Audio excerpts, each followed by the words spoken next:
안녕하십니까. 6월 4일 화요일 모닝 브리핑입니다. 오늘도 좋은 하루 되십시오.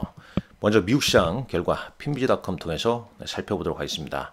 자, 미국 시장은 장 전에 이제 ISM 제조 PMI가 예상치를 좀 하회하면서 하락 장세가 좀 연출됐습니다. 이 다우지수 그러나 5장에 저가 매수세가 들어오면서 낙폭을 축소한 모습이죠. 나스닥 역시 마찬가지입니다. 나스닥 상승 마감했고 S&P 500 지수도 상승 마감했습니다. 다만 중소형주 중심의 러셀 2000 지수는 하락을 좀 보였죠. 요거까지 잠깐 볼까요? S&P 500 맵을 보게 되면 일단 엔비디아가 시장을 좀 주도하는 그런 흐름이 나왔습니다.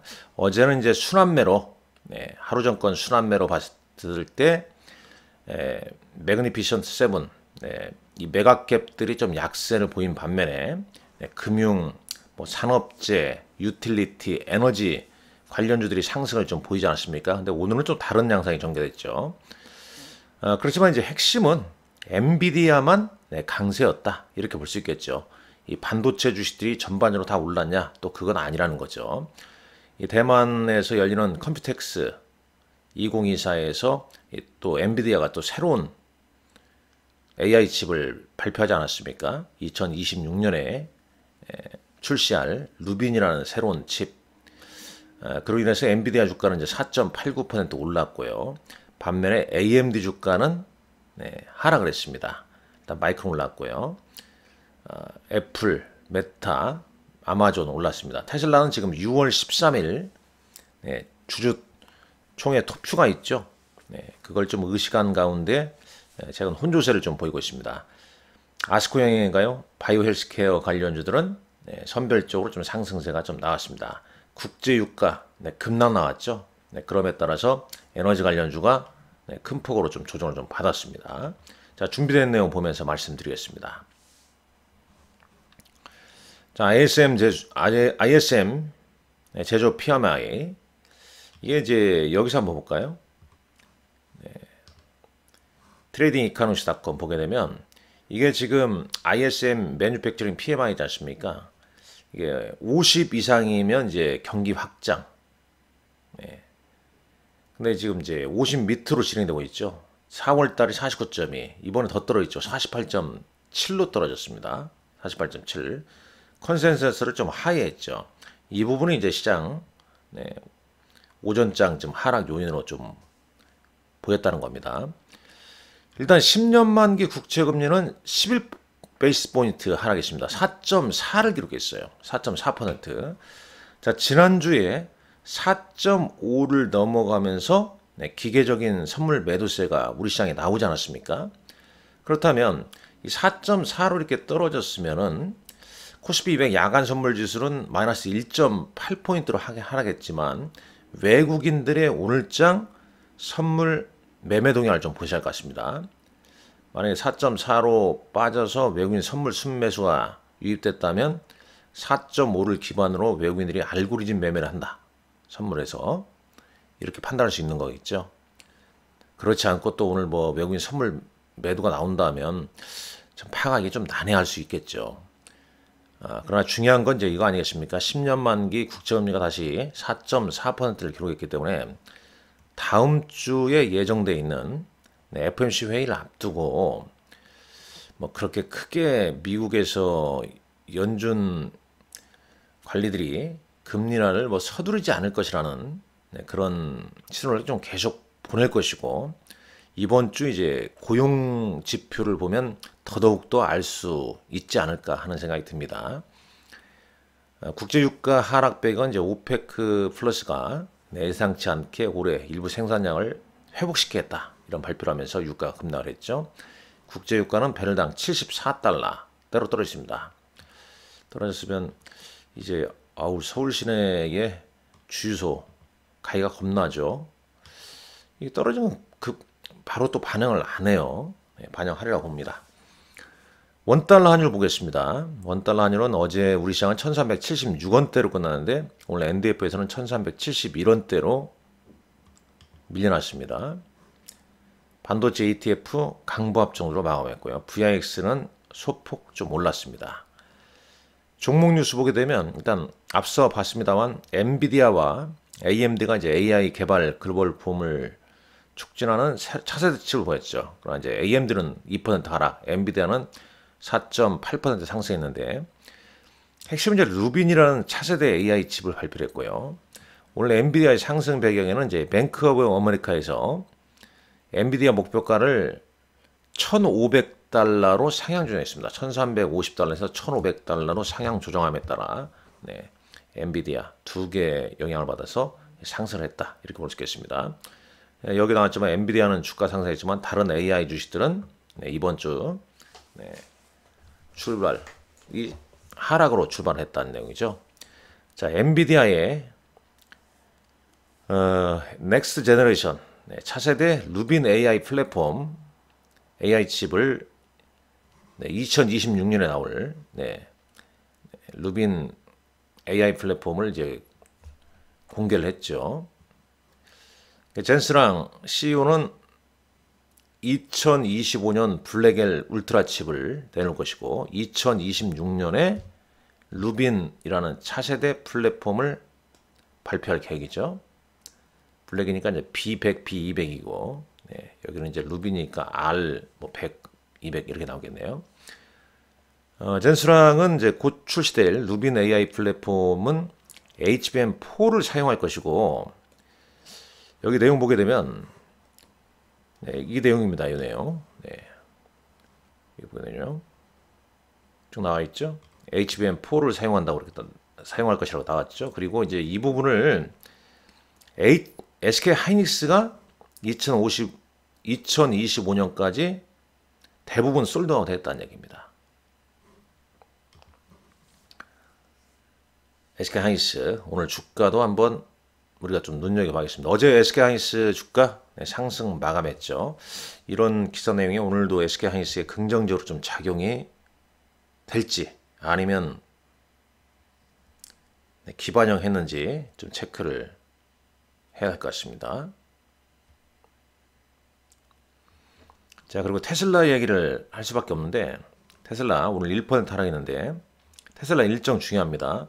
6월 13일 날 2018년 일론 머스크의 이제 보상 패키지가 이사회에서 승인될지 여부 이걸 투표하지 않습니까? 6월 13일 날 이제 주주 투표가 있죠. 국내 주주들한테도 이제 투표권이 있는 걸로 알고 있습니다.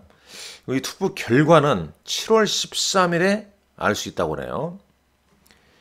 이 주주들의 승인을 받지 못할 경우에는 최대한 10% 정도 조정을 볼 수도 있다는 의견도 있습니다. 이 시킹 알파에 나와 있는 내용이에요. 그리고 이제 2분기 인도량 발표가 7월 초에 있지 않습니까? 그러니까 테슬라 주주들께서는 이거저거 좀 체크할 게 상당히 많아 보인다. 그 부분을 좀 잘 따져 보셔야 할 것 같습니다. 자, 국내 증시로 가보시죠. 국내 증시. 어제 국내 증시는 뭐 종일 이 삼성전자보다는 윤석열 대통령의 경북 포항 영일만 앞바다에 140억 배럴에 달하는 석유와 가스 매장 가능성을 언급했습니다. 가능성을 언급했어요.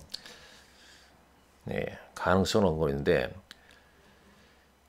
특히 이제 뭐 삼성전자 비유하면서 삼성전자 시총의 5배라는 점을 강조하더라고요. 여하튼간에 뭐 한국가스공사, SK가스, 뭐 흥구석유, 한국석유, 동양철관 등등등등 해서 계속 뭐 이 관련 기사는 많이 나왔죠. 뭐 미국의 ACT GEO사의 물리탐사 결과 매장 가능성만 확인됐다. 이제부터 이제 실제 가스나 석유가 존재하는지, 실제 매장 규모가 얼마나 되는지 탐사 시추 단계에 있고 2026년까지 최소 5번의 시추가 필요하다. 이제 올해 하반기 때 1차 탐사해서 시추해서 내년 상반기 때 결과가 나오지 않겠냐. 뭐 이런저런 얘기. 뭐 정말 가스가 네, 이렇게 매장이 돼 석유가스가 이렇게 매장되어 있으면 뭐 상당히 좀 좋을 것 같습니다만 이것저것 많이 좀 따져봐야겠죠. 매장량이 사실 확인돼도 네, 채산성이 얼마나 나오냐, 과거에 뭐 그런 사례가 있지 않습니까? 일단 좋은 결과가 좀 있었으면 하는 바람입니다. 이 주가는 이제 관련주들이 어제 일제히 다 급등했는데 오늘은 어떤 모습을 보일지 잘 좀 체크를 좀 하시라, 이 말씀 좀 드리고 싶고요. 자, 한미반도체가 어제 급락했습니다. 한 9% 넘게 하락을 했죠. 앞서 이제 이 부분 잠깐 안 봤는데 일단 반도체와 자동차는 이제 5월 수출 동향 어제 한번 이 시간 통해서 봤지 않습니까? 일단 상승 마감했고 삼성전자가 2.99%, 특히 삼성전자는 어제 7거래일 만에 외국인이 1366억 순매수를 보였습니다. 외국인은 삼성전자, SK하이닉스, 현대차 등을 순매수했죠. 이제 특히 이제 삼성전자, SK하이닉스 상승은 엔비디아 젠슨왕 CEO가 대만 컴퓨텍스에서 루빈 AI 플랫폼 칩을 이제 공개하면서 그런 영향도 상당 부분 좀 잘 받았고, 삼성전자의 한 3% 상승은 외국인 매도가 이제 거의 끝났다는 어떤 기대감도 불러일으키고 있습니다. 오늘도 외국인 순매수가 유입되는지 반드시 좀 체크를 좀 해봐야 할 것 같고, 한미 반도체 급락 요인은 이거죠. 그러니까 SK 하이닉스가 TC 본딩 협력업체를 한미 반도체 외에 두 곳 정도 더 지금 퀄 테스트를 하고 있다는 소식이 나온 거죠. 하나 정밀기계가 SK 하이닉스와 공동 개발로 제작한 TC 본딩 장비 일부가 이제 퀄 테스트 통과 소식에 한미 반도체는 급락했고, 하나 정밀기계 지분을 가지고 있는 하나 에어로스페이스는 급등을 했고 그런 거죠. 일단 일정상 SK하이닉스의 하반기 HBM3 이용 TC 본딩 장비의 대규모 발주를 앞두고 있다. 그래서 한미반도체 하나 정밀기계, 그 다음에 ASM 최대 주주를 두고 있는데 이곳에서 이제 경합을 벌이고 있다는 내용입니다. 5월 수출 동향에 따라서 이제 반도체 자동차도 올랐고 또 라면이 이제 급등을 했죠. 삼양식품 당연히 급등했고요. 화장품도 중국 외에 이제 미국이나 일본, 동남아 상당히 좀 잘 나왔습니다. 이에 따라서 화장품 관련주 특히 이제 12개월 연속 상승하고 있다고 그래요. 화장품 수출은 실리콘2, VT, 한국콜마 등등등 상승을 좀 보였고, 지금 아스코가 열리고 있지 않습니까? 네, 아스코. 어제 유한양행은 지난 5월 24일 FDA부터 임상 시험 계획 IND 승인을 좀 받았다는 소식. 그리고 오시코텍이 어제 22% 급등했는데 베스트 오브 아스코로 선정되면서 주가가 급등했다는 그런 소식이 좀 있었습니다. 자, 특징 좀 보시죠. 쭉 좀 봤습니다. 다 석유가스, 시추장비, 뭐 이런 소식이죠. 에너지 관련주, 석유가스 매장 가능성에 에너지 관련주 뭐 급등했다. 철관, 파이프 등등등. 어제 특징주는 다 그런 거 있습니다. 자, 외국인과 기관 순매매 종목 볼까요? 어제 외국인은 삼성전자를 1366억치, SK하이닉스는 900억치 샀네요. 현대차 224억 순매수 보였습니다. 기관은 현대차와 삼성전자를 순매수했습니다. 코스닥시장에서 외국인은 알테오젠, 오스코텍을 순매수했네요. 기관은 알테오젠, 삼천당제약, 화장품, 잉그루드랩과 실리콘2를 순매수를 했습니다. 장 마감 후에 상승한 종목들 볼까요? 삼성공조 상한가를 기록했고요. 하이스틸도 상한가를 기록했네요. 슈스틸 상한가를 기록했고, 한국특강 영일만 이슈가 더 시간에서 작용을 하는 것 같습니다. 네, 코스닥은 뭐 급등한 종목인데 거래량이 거의 없죠. 네, 거래량이 의미 없이 상승한 종목들이 꽤 많네요. 오늘 미국에서는 또 밈주식들이 급등했다고 그러죠. 그러니까 지금 워낙 시장이 FOMC 회의 앞두고 있고 변동성이 미국 시장도 큽니다. 네, 국내 증시도 이 순환매가 하루하루 좀 빠르게 좀 진행이 좀 되고 있다는 점 네, 감안하셔야 되겠고 이번 주 일정은 좀 이렇습니다. 뭐 간략합니다. 자, 오늘도 여러분들 건승하시고 화이팅 하시기 바랍니다. 감사합니다.